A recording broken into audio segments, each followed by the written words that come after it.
Study IQ IAS, अब तैयारी हुई affordable.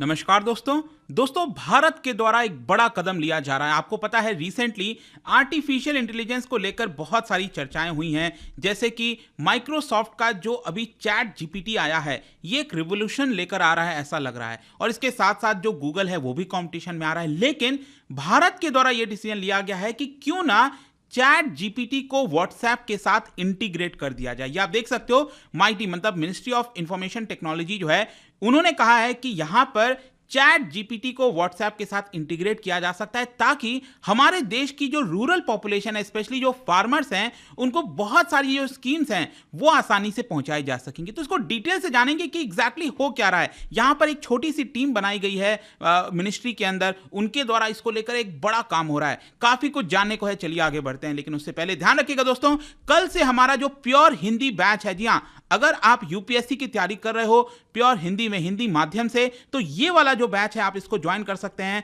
By using the code Ankit live. हमारे वेबसाइट ऐप पर जाना या फिर कमेंट सेक्शन में इसका लिंक है, यूज करिएगा कोड, ताकि आपको सबसे कम दाम पर ये पूरा कोर्स मिल जाए। अब इसके अंदर मैं आपको बता दूं 1000+ आवर से ज्यादा की लाइव क्लासेस मिलेंगी। आपको मेंस के लिए आंसर राइटिंग प्रैक्टिस कराया जाएगा। यही नहीं, आपको एक मेंटर भी अलॉट किया जाएगा, ताकि कोई दिक्कत हो, प्रॉब्लम हो, कभी भी आप अपने मेंटर से पूछ पाओगे। और ये सारी चीजें अगेन मैं यही कहूंगा कि जो भी आप लेना चाहते हो, चाहे हमारा SIP हो, इस साल का प्रीलिम्स का क्रैक कोर्स हो, या फिर यहां पर जो यूपीएससी का अगले साल के लिए कोर्स हो, जो भी आप लेना चाहते हैं, यूज करिएगा कोड, ताकि आपको एक्स्ट्रा डिस्काउंट मिल जाएगा। इसके अलावा और अगर आप MCQs अटेम्प्ट करना चाहते हैं तो मेरे इंस्टा पेज पर जाइए, वहां पर स्टोरीज में जितने भी MCQs हैं उसको आप अटेम्प्ट कर पाएंगे। चलिए शुरुआत करते हैं और सबसे पहले देखते हैं एग्जैक्टली हो क्या रहा है। देखिए यहां पर खबर यह आया है कि गूगल और माइक्रोसॉफ्ट के बीच में ये जो पूरा बैटल चल रहा है आर्टिफिशियल इंटेलिजेंस को लेकर, मतलब कि जो चीजें हम सर्च करते हैं ना आज के डेट में, तो क्या है, गूगल पर जाते हैं, चीजों को सर्च करते हैं, वहां पर वेबसाइट की लिस्ट आ जाती है। लेकिन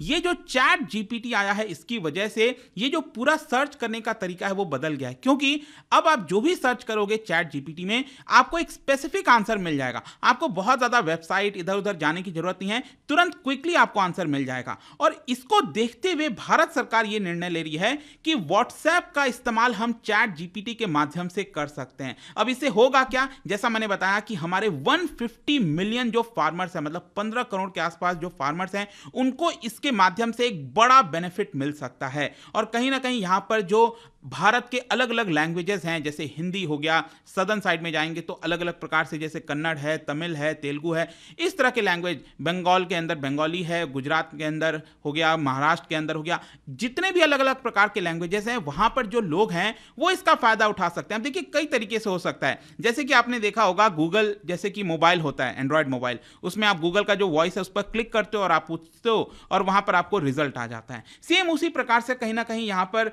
जो व्हाट्सएप है, व्हाट्सएप तो बहुत से लोग इस्तेमाल करते हैं, तो उसमें गवर्नमेंट का यहां पर एक पूरा पैनल आ जाएगा और उसके अंदर में भी हो सकता है यहां पर आप क्लिक करोगे वॉइस पर तो आपको रिस्पांस मिल जाएगा। मान लीजिए कोई फार्मर है, वो कहता है कि मैं उत्तर प्रदेश के इस जिला में रहता हूं, मेरे लिए यहां पर किस तरह की स्कीम है, मैं कौन से स्कीम का फायदा उठा सकता हूं, तो यहां पर एक प्रकार से उसका जो पूरा स्कीम का लिस्ट है, सब कुछ है, वो उसको दिख जाएगा, ताकि उसको ज्यादा से ज्यादा फायदा हो। अब ये तो हमने फार्मर की बात की, हो सकता है कि इस तरह की चीजें आगे चलकर बाकी लोगों के लिए भी अप्लाई हो सकें, स्टूडेंट से लेकर महिलाओं से लेकर उनके लिए जो स्कीम है वो भी इसका फायदा उठा सकें। तो क्वेश्चन यहां पर यह है कि आखिरकार इसकी जरूरत क्या है। देखो सबसे पहले तो मैं आपको यह बता दूं कि जो ministry of electronics and information technology है, उसके अंदर एक छोटी सी टीम बनाई गई है। इस टीम का नाम क्या है? इस टीम का नाम है भाषिनी। जी हां, भाषिनी क्या कर रही है, ये जो हम बात कर रहे हैं ना चैट जीपीटी को व्हाट्सएप के साथ इंटीग्रेट करके, वो यहां पर उसको बिल्ड करने की कोशिश कर रही है, ताकि यहां पर जो भी इंफॉर्मेशन व्हाट्सएप पर मिलेगा लोगों को, वो चैट जीपीटी के माध्यम से मिल जाएगा। फिर यहां पर क्वेश्चन है कि इसकी जरूरत इसलिए पड़ी क्योंकि आप समझिए हम रूरल एरियाज की बात कर रहे हैं, फार्मर्स की बात कर रहे हैं। तो फार्मर्स और रूरल एरियाज में जो लोग रहते हैं ना, वो टाइप करना उतना पसंद नहीं करते कि हम टाइप करेंगे तब हमें जवाब वहां से आएगा। वो क्या है, वहां पर सिंपली क्या कर सकते हैं, इस तरह से बटन दबा देंगे एक बार और वो अपना वॉइस नोट छोड़ देंगे। वॉइस नोट के माध्यम से वो पूछ लेंगे जो भी इनको क्वेरी होगी, और उसी प्रकार से उनको वॉइस के माध्यम से ही आंसर आ जाएगा। जो चैट जीपीटी है वो वॉइस के थ्रू ही उनको आंसर दे देगा। तो ये एक बड़ा बदलाव बदलाव कह सकते हैं भारत के अंदर होने जा रहा है। इनफैक्ट बताया ये गया है कि यहाँ पर एक मॉडल जो बनाया गया है इस टीम के द्वारा, ये जो भाषिनी टीम है इनके द्वारा ये जो मॉडल बनाया गया है, ये मॉडल माइक्रोसॉफ्ट के सीईओ सत्य नडेला को भी रिसेंटली दिखाया गया था। एंड इनफैक्ट उन्होंने इसके बारे में मेंशन भी किया था वर्ल्ड इकोनॉमिक फोरम में, जो डावोस में वर्ल्ड इकोनॉमिक फोरम होता है उसके अंदर मेंशन किया गया। यहाँ पर जो हमारे देश का जो न्यूज़पेपर है इंडियन एक्सप्रेस, उनका कहना है कि हमने भी इसके अंदर पता लगाया था और देखने की कोशिश की थी कि ये मॉडल काम कैसे करता है। तो इंडियन एक्सप्रेस का कहना है कि देखिए यहां पर हमने पीएम आवास योजना के बारे में पूछा और बड़ा ही अच्छे से आंसर इसने दे दिया था। तो ये मॉडल टेस्टिंग फेज में डेवलप किया जा चुका है। एंड वैसे ध्यान रखना है आपको कि ये अभी के लिए स्पेसिफिकली जो रूरल पॉपुलेशन है, एग्रेरियन पॉपुलेशन है, मतलब कि वो पॉपुलेशन जो गवर्नमेंट स्कीम्स के ऊपर सबसे ज्यादा निर्भर करती है, गवर्नमेंट की सब्सिडीज के ऊपर, फर्टिलाइजर सब्सिडी, आपको पता है पीएम किसान योजना हो गया, साल में 6,000 रुपए दिए जाते हैं, और ये सारे जो पॉपुलेशन है वो गवर्नमेंट की स्कीम पर डिपेंड करती है। तो कहीं ना कहीं ये उनके लिए बहुत ज्यादा लाभदायक हो सकता है। और इसके साथ साथ आपको यह भी समझना है हम पूरे देश की बात कर रहे हैं। देश की बात कहने का मतलब कि देश के हर एक कुछ कुछ कोने में आपको अलग अलग प्रकार के लैंग्वेजेस देखने को मिलेंगे। तो वो अपनी भाषा में यहां पर क्वेश्चन पूछे और उनको उन्हीं की भाषा में जो आंसर है वो मिल जाए, ये इसके माध्यम से कोशिश की जा रही है रूरल पॉपुलेशन के लिए। अब यहां पर चैलेंजेस क्या क्या हैं? देखो, यहां पर जिस तरह का रिस्पॉन्स देखने को मिला है चैट जीपीटी से, उससे काफी अच्छा लग रहा है। काफी लोग फैसिनेट हो गए हैं कि आखिरकार इतना अच्छा आंसर ये कैसे दे पा रहा है। लेकिन आपको यह भी समझना है कि अगर हम पूरे देश में इसको लागू करने की बात करें तो इतना आसान नहीं होगा। क्यों? क्योंकि जैसा मैं आपको बता रहा था कि यहां पर हर एक पर्सन अलग अलग लैंग्वेजेस बोलता है, और इस चैलेंज से निपटने के लिए यहां पर एक नया सिस्टम लाया गया है, दैट इज भाषा दान। अब देखो, भाषा दान क्या है? भाषा दान एक प्रकार से एक रिपोजिटरी होगा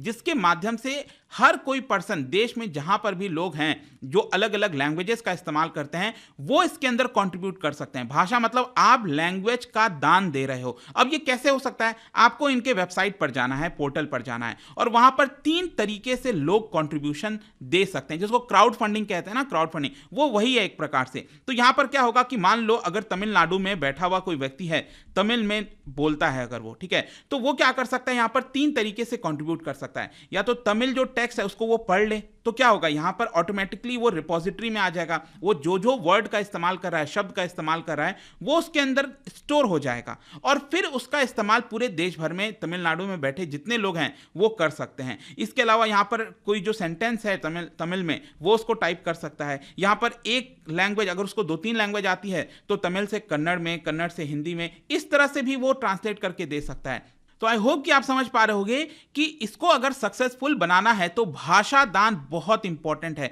क्योंकि आर्टिफिशियल इंटेलिजेंस क्या होता है, जैसे जितना ज्यादा डेटा आप उसके अंदर डालोगे वो और ज्यादा इंटेलिजेंट बनता जाएगा, मतलब वो और आपको अच्छा आंसर प्रोवाइड करेगा। तो ये जरूरी हो जाता है, और इसीलिए आप देखिए यहां पर यही बोला जा रहा है, जो ऑफिशियल्स है उनका ये कहना है कि अभी के लिए हमारे पास एक डिसेंट साइज का जो रिपोजिटरी था लैंग्वेजेस का, उसके माध्यम से हमने इसको तैयार किया है, ये पोर्टल को। और साथ ही साथ यहां पर दूरदर्शन, आपको पता है इसमें भी कई तरह के जो लैंग्वेजेस बोले जाते हैं, उसके माध्यम से भी जो डेटा सेट था वो भी यहां पर डाल दिया गया है, और इन सारे चीजों के माध्यम से अभी के लिए यहां पर इसको तैयार किया गया है। तो क्वेश्चन यह है कि अभी करंट स्टेटस क्या है, ये जो मॉडल को लेकर बनाया जा रहा है इस टीम के द्वारा, भाषिनी टीम मैंने जो बताया, देखो अभी बताया जा रहा है कि अभी ये टेस्टिंग फेज में ये जो मॉडल है 12 लैंग्वेजेस को सपोर्ट करता है, जैसे इंग्लिश, हिंदी, तमिल, तेलुगु, मराठी, बंगाली, कन्नड़, उड़िया, असम, इस तरह के 12 लैंग्वेजेस को सपोर्ट करता है। मतलब आप इन लैंग्वेजेस में अगर इससे सवाल पूछोगे तो ये उसी लैंग्वेज में आंसर आपको देगा। आंसर किस चीज के बारे में?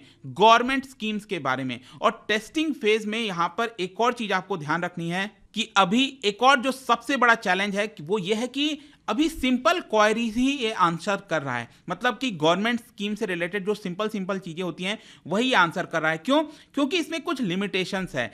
चैट जीपीटी को ही लेकर लिमिटेशन है। क्या आपको पता होगा, अगर आप में से जानते हैं, आप में से जितने लोग, चैट जीपीटी ये अभी इंटरनेट से कनेक्टेड नहीं है। इसमें जितने भी डेटा है वो सिर्फ 2021 तक के हैं। मतलब अब मान लो 2021 तक जो सरकार स्कीम्स लेकर आई होगी, एलिजिबिलिटी लेकर आई होगी, उसी का तो ये आंसर दे पाएगा, क्योंकि आंसर कहां से आ रहा है, ये चैट जीपीटी से ही आ रहा है आंसर।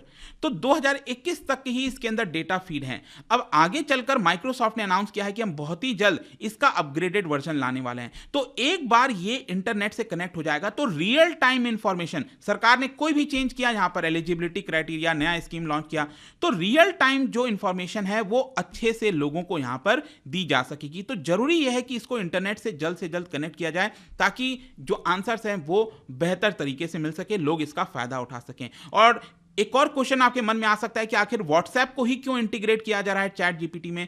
इसका मेन आंसर यही है कि देखिए, अभी भी देश के अंदर, स्पेशली रूरल के अंदर, रूरल पॉपुलेशन में जो इंटरनेट की कनेक्टिविटी है, जो डिजिटल डिवाइड है, वो बहुत ज़्यादा आपको देखने को मिलेगा। लेकिन उसके बावजूद भी कहीं ना कहीं हमारे देश में सबसे ज़्यादा अगर प्लेटफॉर्म का कोई इस्तेमाल करते हैं लोग, तो वो करते हैं व्हाट्सएप का। हमारे देश में 500 मिलियन से भी ज़्यादा यूजर्स हैं व्हाट्सएप के। तो इसी की वजह से लो डिजिटल लिटरेसी होने के बावजूद भी कहीं ना कहीं लोग व्हाट्सएप इस्तेमाल कर पाते हैं। जैसे कि अगर मैं अपने खुद के माता जी की बात करूं, तो वो भी व्हाट्सएप को बहुत आसानी से इस्तेमाल कर लेती हैं। तो मुझे लगता है कहीं ना कहीं इसी को ध्यान में रखते हुए व्हाट्सएप से ही इंटीग्रेट किया जा रहा है, ताकि लोग इसके माध्यम से, जो फार्मर है, किसान है, वो इसके माध्यम से स्कीम्स के बारे में जान सकेगा। अभी एग्जैक्टली लॉन्च कब किया जाएगा सभी के लिए अभी नहीं पता, लेकिन एक बहुत बड़ा रेवोल्यूशन आप कह सकते हो इस मॉडल के माध्यम से आ सकता है। होप कि आपको इसके अंदर सब कुछ समझ में आ गया होगा। और जाने से पहले, क्योंकि हम आर्टिफिशियल इंटेलिजेंस की बात कर रहे हैं, क्या आप बता सकते हैं इसको इन्वेंट किसके द्वारा किया गया था? इसका राइट आंसर आप सबको पता है, मेरे इंस्टाग्राम पर तो मिलेगा ही। वहां पर अगर आप नहीं हो, कोई बात नहीं, टेलीग्राम से भी ले सकते हैं इसका सही उत्तर। मैं कई सारे जो एमसीक्यूज हैं वो यहां पर स्टोरीज में डालता रहता हूं। बाकी अगर आपको पीडीएफ चाहिए तो टेलीग्राम पर आइए, अलग अलग सोशल मीडिया पर आप जुड़ पाओगे। और जैसा मैंने बताया, यूपीएससी की अगर आप तैयारी कर रहे हो, use the code Ankit live to get maximum discount. And I hope कि वीडियो आपको पसंद आया होगा। मिलता हूं आपसे next time. Till then, thank you very much, see you soon. Study IQ IAS, अब तैयारी हुई अफोर्डेबल।